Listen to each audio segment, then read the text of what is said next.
Hello everyone, welcome to the lecture. और आज के इस लेक्चर में हम पढ़ेंगे स्टैटिस्टिक्स की कुछ ट्रिक्स।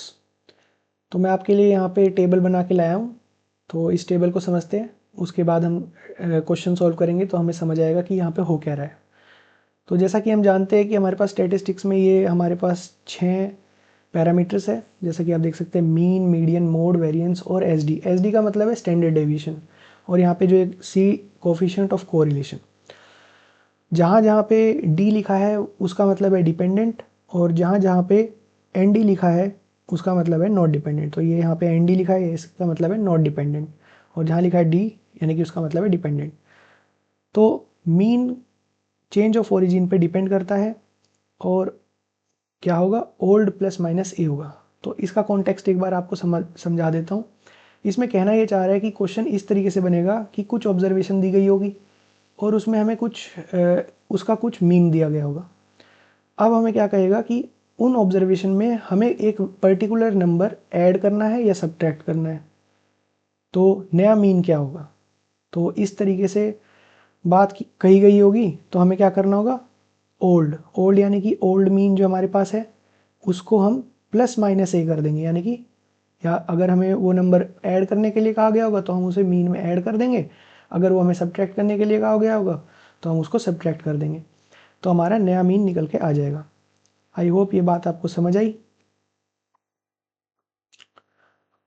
अभी मैं ये इरेजर से मिटा देता हूँ ताकि आपको दिखे लिखा क्या हुआ है।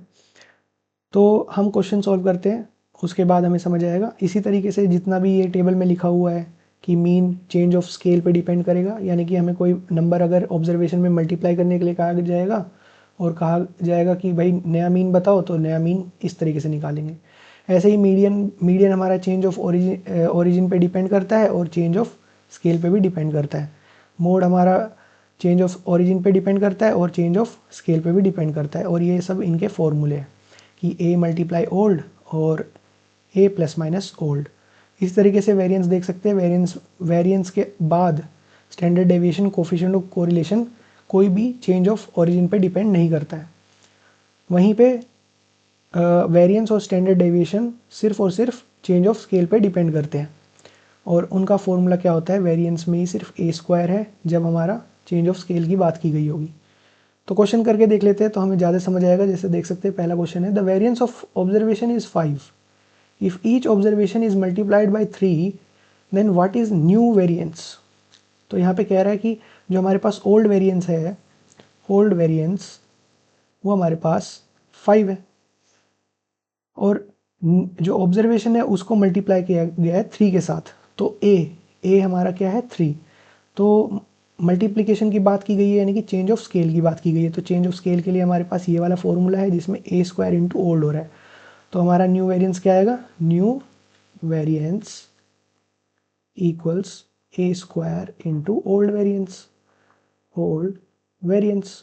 तो हम कर लेते हैं, यानी कि 3 स्क्वायर इंटू 5, 3 3 जा 9 इंटू 5 45। तो हमारा 45 आंसर है। ओके, नेक्स्ट क्वेश्चन करते हैं तो चीज़ें ज़्यादा समझ आएगी। तो द मीन एंड वेरिएंस, यहाँ पे वेरिएंस लिखा हुआ है, the mean and variance of 10 observation be 4 and 2 if every observation is multiplied by 2 mean and variance equals। सो यहाँ पे मीन भी की बात की गई है और वेरिएंस की भी बात की गई है। और मीन हमें कितना दिया गया है, मीन हम लिख लेते हैं ओल्ड। ओल्ड मीन दिया गया है हमारे पास 4, और ओल्ड वेरिएंस हमारे पास दिया गया है 2। अब यहाँ पे क्या है, मल्टीप्लिकेशन की बात की गई है, ध्यान से देखें, मल्टीप्लाइड बाई 2।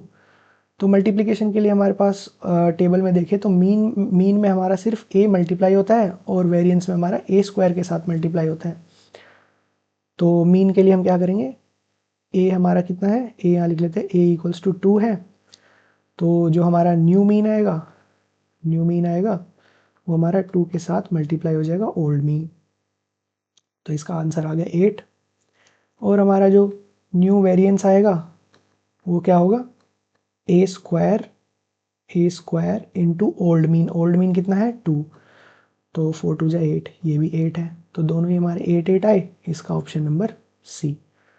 नेक्स्ट क्वेश्चन देखते हैं, variance of 20 observation is 5 if each observation is multiplied by 2 the new variance is, so जो हमारे पास ओल्ड वेरिएंस था वो था हमारे पास 5 और मल्टीप्लाई किसने से किया गया है 2 से, तो 2 का स्क्वायर। अब तो हमें फॉर्मूला याद ही हो गया है तो हम जल्दी से कर भी लेंगे। तो 5 इंटू 4 हो जाएगा 20 आंसर आएगा, तो इसका आंसर है 20। अगला क्वेश्चन है question number 4, the mean of 10 observation is 5 if 2 is added to each observation then multiplied by 3 new mean equals to. So यहाँ पे ओल्ड मीन जो दिया गया है वो दिया गया है 5, तो मैं लिख देता हूँ ओल्ड मीन इक्वल्स टू 5 और 2 ऐड किया गया है तो न्यू मीन क्या बन के आएगा। अब हम टेबल में देख लेंगे अगर हमें कोई कंफ्यूजन हो तो। टेबल में दिया है कि चेंज ऑफ ओरिजिन, कहाँ गया, ये देखिए चेंज ऑफ ओरिजिन में अगर हम कुछ प्लस माइनस करेंगे तो वो हमारे पास सीधा सीधा प्लस या माइनस कर देंगे ओल्ड के साथ। तो न्यू मीन क्या बन के आएगा हमारे पास, new mean equals to 5 plus 2, क्योंकि हमें 2 ऐड करने के लिए बोला है। ध्यान से देखिए यहाँ पे लिखा है 2 is added to each observation, तो हमें 2 ऐड कर दिया तो 7 आ गया। अब यहाँ पे फिर बाद में इसको क्या कहा कि उसको बाद में मल्टीप्लाई कर दिया 3 से, हर एक ऑब्जर्वेशन को बाद में 3 से मल्टीप्लाई कर दिया, तो एक और मीन आएगा जो कि 3 से मल्टीप्लाई हो जाएगा 7, तो 3 इंटू 7 21 इज द आंसर। तो D option is correct answer. I hope आपको ये सब बातें समझ आई होगी। सिर्फ आपको क्या करना है, इस टेबल को लर्न करना है और इन क्वेश्चन को प्रैक्टिस करनी है। इस तरह के क्वेश्चन बहुत बार एनडीए एग्जाम में रिपीट होते हैं, तो ये आपके लिए बहुत हेल्पफुल हो सकता है।